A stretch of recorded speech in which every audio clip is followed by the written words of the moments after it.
Welcome to my ಮಿನಿಲಾಗ್. ಇವತ್ತು ಪನ್ನೀರ್ ಕರಿ ಹೇಗೆ ಮಾಡೋದಂತ ಹೇಳ್ಕೊಡ್ತೀನಿ. ಪ್ಯಾನ್ ತೊಗೊಳ್ಳಿ, ಪ್ಯಾನ್ಗೆ ಅದಕ್ಕೆ ಸ್ವಲ್ಪ ಎಣ್ಣೆ ಹಾಕ್ಕೊಂಡು ಪನ್ನೀರ್ ಹಾಕ್ಕೊಂಡು ಅಚ್ಕಾರದ ಪುಡಿ ಉಪ್ಪು ಹಾಕ್ಕೊಂಡು ನೀಟಾಗಿ ಎರಡು ಕಡೆಯೂ ಫ್ರೈ ಮಾಡ್ಕೊಳ್ಳಿ. ಮತ್ತು ಅದೇ ಪ್ಯಾನ್ಗೆ ಎಣ್ಣೆ ಹಾಕ್ಕೊಂಡು ಈರುಳ್ಳಿ ಮತ್ತು ಬೆಳ್ಳುಳ್ಳಿ, ಚಕ್ಕೆ, ಲವಂಗ, ಗೋಡಂಬಿ, ಒಣಮೆಣ್ಸಿನ್ಕಾಯಿ, ಟೊಮೊಟೊ, ಶುಂಠಿ ಇಷ್ಟನ್ನು ಹಾಕ್ಕೊಂಡು ನೀಟಾಗಿ ಡೀಪ್ ಫ್ರೈ ಮಾಡ್ಕೊಳ್ಳಿ.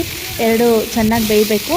ಮತ್ತು ಫ್ರೈ ಆದಮೇಲೆ ಅದನ್ನು ಮಿಕ್ಸಿಗೆ ಹಾಕ್ಕೊಂಡು ಗ್ರೈಂಡ್ ಮಾಡ್ಕೊಂಡು ಅದೇ ಪ್ಯಾನ್ಗೆ ಎಣ್ಣೆ ಹಾಕ್ಕೊಂಡು ಸ್ವಲ್ಪ ಈರುಳ್ಳಿ ಹಾಕ್ಕೊಂಡು ನೀಟಾಗಿ ಬ್ರೌನ್ ಕಲರ್ ಬರೋ ತನಕ ಫ್ರೈ ಮಾಡಿ.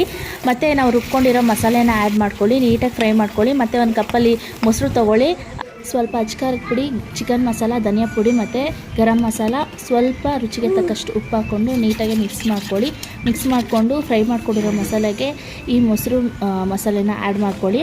ಮತ್ತು ನೀಟಾಗಿ ಮಿಕ್ಸ್ ಮಾಡಿಕೊಂಡು ಸ್ವಲ್ಪ ನೀರು ಹಾಕ್ಕೊಂಡು ಕಸ್ತೂರಿ ಮೇಥಿ ಹಾಕ್ಕೊಳ್ಳಿ. ಮತ್ತು ಪನ್ನೀರ್ ಫ್ರೈ ಮಾಡಿರೋದನ್ನ ಪನ್ನೀರ್ ಆ್ಯಡ್ ಮಾಡ್ಕೊಳ್ಳಿ. ಸೊ ಇಷ್ಟೇ ಪನ್ನೀರ್ ಕರಿ ಮಾಡೋದು. ಹೇಗಿದೆ